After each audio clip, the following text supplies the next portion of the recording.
Honorables membres du jury, chers auditoires, très chers amis et contradicteurs, bonjour. Séduire et se tromper, mais avant tout, qu'est-ce que la séduction si ce n'est la volonté de susciter l'admiration, l'attirance ou encore l'amour d'une personne? Dans le dictionnaire, séduire c'est fasciner, captiver ou conquérir quelqu'un en employant tous les moyens de plaire. Quant à tromper, c'est induire quelqu'un en erreur par mensonge ou par ruse. Tromper, c'est être infidèle à la réalité. Donc, certes, la séduction peut être trompeuse à certains égards, et je vous avoue qu'en regardant l'étymologie du mot séduire, je suis tombé des nues. Cela vient du latin seducere, pardonnez-moi mon accent italien, qui signifie détourner du droit chemin, faire tomber dans l'erreur par ses insinuations. J'ai alors feuilleté le dictionnaire des synonymes, et encore une fois, séduire est synonyme de tromper, mais il convient de préciser que ce synonyme est tombé en désuétude. Dans ce même dictionnaire, ce même mot est précédé du terme vieux, car les substituts contemporains actuels de la séduction sont le charme ou le fait de captiver quelqu'un.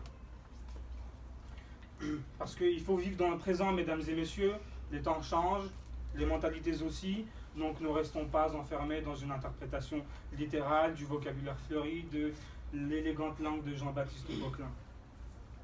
Le jeu de la séduction est la base de toute relation. L'objectif même de la séduction est l'obtention d'un avantage de la personne séduite, un rapport sexuel, consenti et protégé bien entendu, de l'argent ou le passage au second tour d'un concours d'éloquence. Parce que nous séduisons quotidiennement, du sourire à la caissière, à l'entretien d'embauche ou par une participation vive et chaleureuse à un cours dont on sait la réputation stricte et sévère du professeur. On sait aussi que la note ne sera pas formidable, mais on espère quand même une lettre de recommandation. La séduction permet alors l'instauration d'une relation. Et l'honnêteté est la base de toute relation de qualité. Que ce soit dans une relation amoureuse, amicale ou professionnelle, la séduction va donner les clés pour accéder, pour atteindre le succès tant recherché. D'ailleurs, un conseil à nos séductrices et séducteurs ici présents. Je me suis renseigné, et selon le site coachdrag.com, qui m'a sauvé pas mal de fois, la séduction par le mensonge et la manipulation, donc par la tromperie, sont le signe d'une volonté de masquer ses incertitudes et ses faiblesses. Donc la véracité de ces propos reste à vérifier, je vous l'accorde, mais il fallait que cela soit dit, car si vous n'aimez pas vos imperfections, quelqu'un les aimera pour vous. En clair, séduisez en étant vous-même, de la même manière que vous allez acheter votre Big Mac au McDo de Créteil-Soleil, soyez comme vous êtes. Alors, si vous avez la chance, comme contradicteur, de partager votre vie avec une personne, séduisez-la tous les jours. Ne vous trompez pas en la trompant parce que la routine est un trompe-l'œil. Mais est-ce que la recherche d'une certaine réussite par la séduction induit-elle mécaniquement, automatiquement, une entourloupe ou de faire miroiter la personne en face? Comme je l'ai précisé plus tôt, la séduction n'a pas pour seul but l'amour, mais toute issue heureuse possible. Je citerai alors un auteur canadien, Robert Blondin, qui se demandait à quoi sert le succès sinon à séduire son père.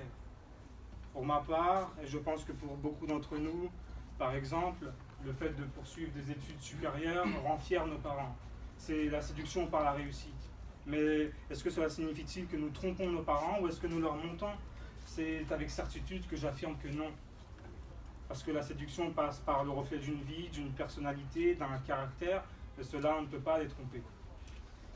On peut les travestir, certes, mais la vérité triomphe toujours. Alors, mesdames, éventuellement, messieurs, vous pouvez vous maquiller, mais vous ne tromperez pas. Soyez naturels, cela évitera les mauvaises surprises au réveil. Ainsi, je conçois bien évidemment que séduire en trompant ou pour tromper quelqu'un facilite le succès tant désiré, mais une chose est certaine, c'est que tromper pour réussir n'enlève en rien l'amertume à l'âme du trompeur qui n'a su toucher du doigt son bonheur de par son investissement et sa sueur. Parce que la séduction est aussi un travail de soi, un exercice de soi-même. Séduire, c'est être très égoïste, savoir se connaître soi-même. La séduction, c'est l'émanation de ses qualités, mais aussi de ses défauts. Je citerai alors l'actrice Elsa Zilberstein qui dit que séduire, c'est être soi-même.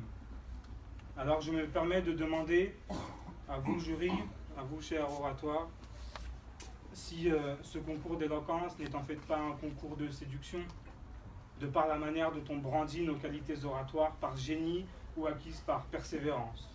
Et loin de moi l'idée d'essayer de vous tromper en essayant de vous convaincre, ou plutôt de vous séduire.